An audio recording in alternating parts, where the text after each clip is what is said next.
Europe 1, historiquement vôtre avec Stéphane Bern. Les origines. Pour clore cette émission, on remonte aux origines, toujours avec Jean-Luc Lemoine et Virginie Giraud, et maintenant avec vous, David Castel-Lopez, vous et votre dodo. Le dodo, c'est un oiseau, n'est-ce pas ? Oui, le dodo, c'est effectivement un oiseau qui est célèbre pour une seule raison, c'est qu'il n'existe plus. Depuis la fin du XVIIe siècle, il n'y a plus de dodo sur la Terre. Et c'est vrai que quand on l'observe, on se dit, je vous en ai apporté un ici, on se dit, bon, il a quand même l'air un peu bête, vous voyez. Sa mobilité, il est à côté entre une poule et un pélican. Ouais, une patade aussi. Sa mobilité semble réduite. On se dit que c'est pas étonnant qu'il ait disparu.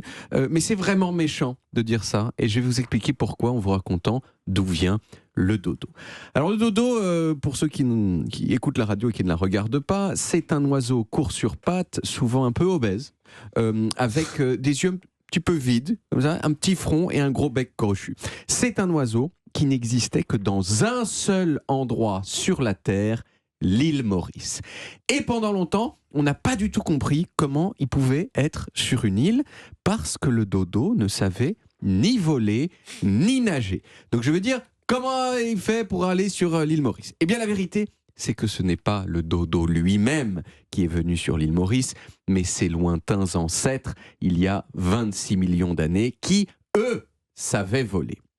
Et le truc, c'est que sur l'île Maurice, il y avait plein de nourriture pour oiseaux. Et surtout, il n'y avait aucun mammifère susceptible de le manger. Et donc, ce qui s'est passé, c'est que petit à petit, les ancêtres du dodo ont évolué. Ils ont perdu la capacité de voler. Ils sont devenus plus lents, plus massifs.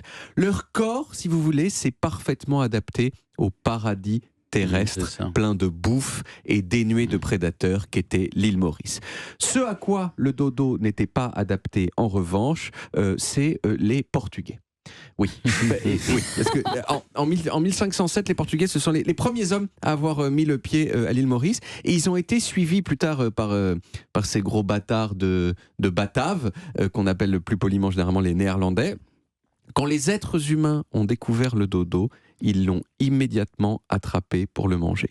Et la chose qui me fend le cœur, moi, c'est que le dodo était super facile à attraper.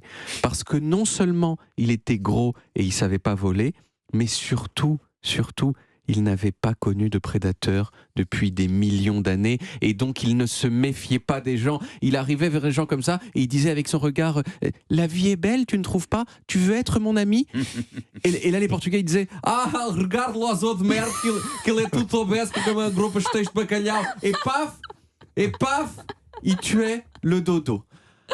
Mais est-ce que c'était bon, moi ? Alors le truc, c'est qu'on s'est vite rendu compte que la viande de dodo était dégueulasse. Mais alors pourquoi ils n'ont pas arrêté de le tuer ? Eh ben, en fait, on l'a pas tant tué que ça. Le dodo était si mauvais que les Hollandais ensuite l'ont surnommé Walgvogel, qui veut dire l'oiseau dégueulasse, quand même, vous voyez. Mais alors, est-ce que ce sont les hommes, très bonne question Stéphane, est-ce que ce sont les hommes qui sont coupables de l'extinction du dodo ? Eh bien oui, bien sûr, mais pas directement, pour la raison que vous avez évoquée. Ils n'en ont pas mangé beaucoup, ils se sont vite rendus compte que c'est dégueulasse, ils ont arrêté. Le vrai problème, c'est que les hommes ont amené avec eux des rats, des chiens, des cochons, des singes, et ce sont plutôt tous ces animaux-là qui ont défoncé les dodos. Les rats en particulier, ils ont mangé les œufs du dodo. Or les femelles dodo, elles n'en pondent qu'un seul par an, donc ça va très vite à décimer. Les chiens, bien sûr, qui ont le palais moins fin que nous, ils ont maravent une grande quantité de dodo pour les manger. Et enfin, dernier facteur, les Hollandais ont méchamment déforesté l'île Maurice pour en vendre le bois. Or, le dodo vivait dans la forêt et il s'est retrouvé donc sans maison. À la fin du XVIIe siècle, moins de 200 ans après sa découverte, le dodo avait disparu. Alors aujourd'hui, il n'en reste plus que quelques os éparpillés ici et là dans des musées, mais il y a des gens qui veulent ressusciter le dodo.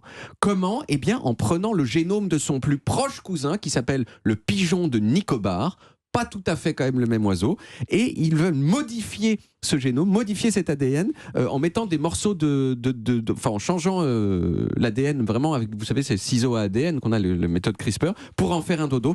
Il y a quand même plein de gens qui pensent que ce sera complètement impossible, et ça me fait personnellement un petit peu de peine quand je pense à cet oiseau disparu pour toujours, tout simplement parce que il était trop gentil. Mais il était Vous êtes dégueulasse. identifié au dodo, en fait. Exactement. Vous avez peur de disparaître. Tu veux être mon ami? Bam, Bam. tu vois, c'est pas... Oui, je comprends. Mais pourquoi il est devenu aussi mythique? Parce que c'est vrai qu'il y a pas mal d'animaux qui sont disparus, mais on parle souvent du dodo. Il y en a, en fait, il y a 3 ou 4 animaux comme ça qui sont visuellement impressionnants. Ils sont gros, ils ont une tête rigolote et ils ont complètement disparu. Il y en a plein d'autres qui ont disparu, mais qui sont moins intéressants, quoi. On parle souvent du dodo, le tigre de Tasmanie et un troisième que j'ai oublié. Mais enfin, c'est des animaux qui sont, on dirait qu'ils ont été dessinés par un enfant, quoi. Ils sont visuellement très intéressants. Merci David. Voilà.